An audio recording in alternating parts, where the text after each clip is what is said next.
Group మైనింగ్లో మన success అంతా మన కష్టం మీదే ఆధారపడి ఉంటుందని అనుకుంటాం కదా. కానీ నిజం చెప్పాలంటే అది సగం కథే. మన ప్రయత్నం చాలా ముఖ్యం, కానీ అది సగం మాత్రమే. మరి ఆ మిగతా సగమేంటి? అదే ఈరోజు మనం వివరంగా తెలుసుకోబోతున్నాం. చాలా కష్టపడుతున్నా, అయినా అనుకున్న రిజల్ట్స్ ఎందుకు రావట్లేదు, రివార్డ్స్ ఎందుకు పెరగట్లేదు అని ఎప్పుడైనా అనిపించిందా? ఒక్కోసారి ఆ సమస్య మనలో కాదండోయ్, మనమున్న గ్రూప్లోనే ఉండొచ్చు. ఇంటర్లింక్ నెట్వర్క్ విషయానికొస్తే మన సక్సెస్లో ఒకే ఒక్క ముఖ్యమైన ఫ్యాక్టర్ ఉంది. అదేంటంటే మన గ్రూప్ ఎంత హెల్తీగా, యాక్టివ్గా ఉంది అనేది. ఎందుకంటే ఆ ఒక్క విషయమే మన పర్సనల్ రిజల్ట్స్ని డైరెక్ట్గా ప్రభావితం చేస్తుంది. సరే, ఇప్పుడు రెండు గ్రూపుల కథ చూద్దాం. ఒకటేమో యాక్టివ్ గ్రూప్. ఇక్కడ మెంబర్స్ అందరూ కంటిన్యూస్గా పార్టిసిపేట్ చేస్తారు, ఒకరినొకరు వ్యాలిడేట్ చేసుకుంటారు. సో ట్రస్ట్ సిగ్నల్ బలంగా ఉండి రివార్డ్స్ పెరుగుతూ పోతాయి. ఇక రెండోది ఇన్యాక్టివ్ గ్రూప్. ఇక్కడ చాలామంది సైలెంట్గా ఉంటారు. దీనివల్ల ట్రస్ట్ సిగ్నల్ చాలా వీక్ అయిపోతుంది, రివార్డ్స్ అక్కడికక్కడే ఆగిపోతాయి. అసలు ఈ రెండు గ్రూపుల మధ్య ఫలితాల్లో ఇంత తేడా ఎందుకొస్తుంది? ఈ డిఫరెన్స్కి కారణమైన ఆ హిడెన్ ఫోర్స్ ఏంటి? దీనికి సమాధానం ఆ నెట్వర్క్ పనిచేసే పద్ధతిలోనే దాగి ఉంది. ఆ హిడెన్ ఫోర్స్కి బేస్ ఏంటంటే సెక్యూరిటీ గ్రూప్స్. ఇవి ఇంటర్లింక్ నెట్వర్క్లో ఉండే స్పెషల్ గ్రూప్స్ అన్నమాట.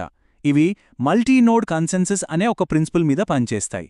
సింపుల్గా చెప్పాలంటే మెంబర్స్ ఒకరినొకరు వ్యాలిడేట్ చేసుకోవడం వల్లే ఈ గ్రూప్స్ స్ట్రాంగ్ అవుతాయి. అయితే ఈ మల్టీనోడ్ కన్సెన్సస్ అంటే ఏంటి? భయపడకండి, చాలా సింపుల్. గ్రూప్లోని మెంబర్స్ అంతా రెగ్యులర్గా యాక్టివ్గా ఉంటూ ఒకరినొకరు కన్ఫర్మ్ చేసుకోవడమే ఇది. ఇది ఒకరికొకరు నమ్మకాన్ని పెంచుకునే సిస్టమ్ లాంటిది. ఈ ప్రాసెస్ వల్లే నెట్వర్క్కి మనమీద నమ్మకం కలుగుతుంది. సరే, మరి ఒక హెల్తీ గ్రూప్ ఈ ట్రస్ట్ని ఎలా బిల్డ్ చేస్తుంది? ఇదిగోండి, ప్రాసెస్ చాలా సింపుల్.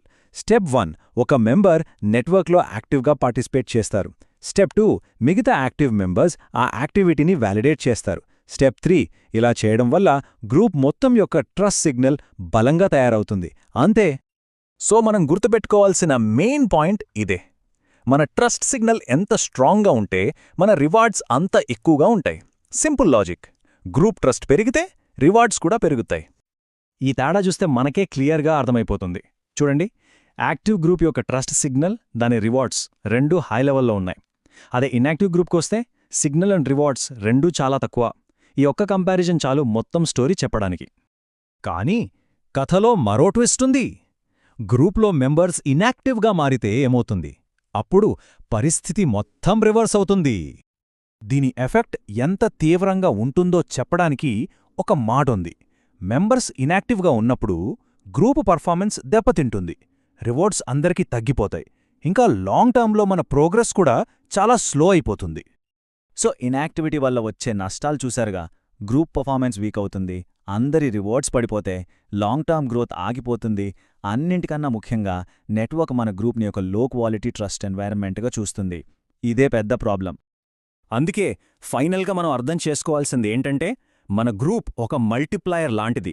అది మన కష్టాన్ని రెట్టింపు చేసి మంచి ఫలితాలనివ్వచ్చు, లేదా మన కష్టాన్ని సున్నా చేసి చెడు ఫలితాలను కూడా ఇవ్వచ్చు. అటు మంచికి ఇటు చెడుకి రెండిటికీ అదే కారణం. అందుకే మనం ఆలోచించుకోవాల్సిన ప్రశ్న ఒకటే: మన గ్రూప్ మనల్ని ముందుకు తీసుకెళ్లే ఒక క్యాటలిస్టా, లేక మనల్ని వెనక్కి లాగే ఒక యాంకరా? దీనికి దొరికే సమాధానమే మన భవిష్యత్తును డిసైడ్ చేస్తుంది.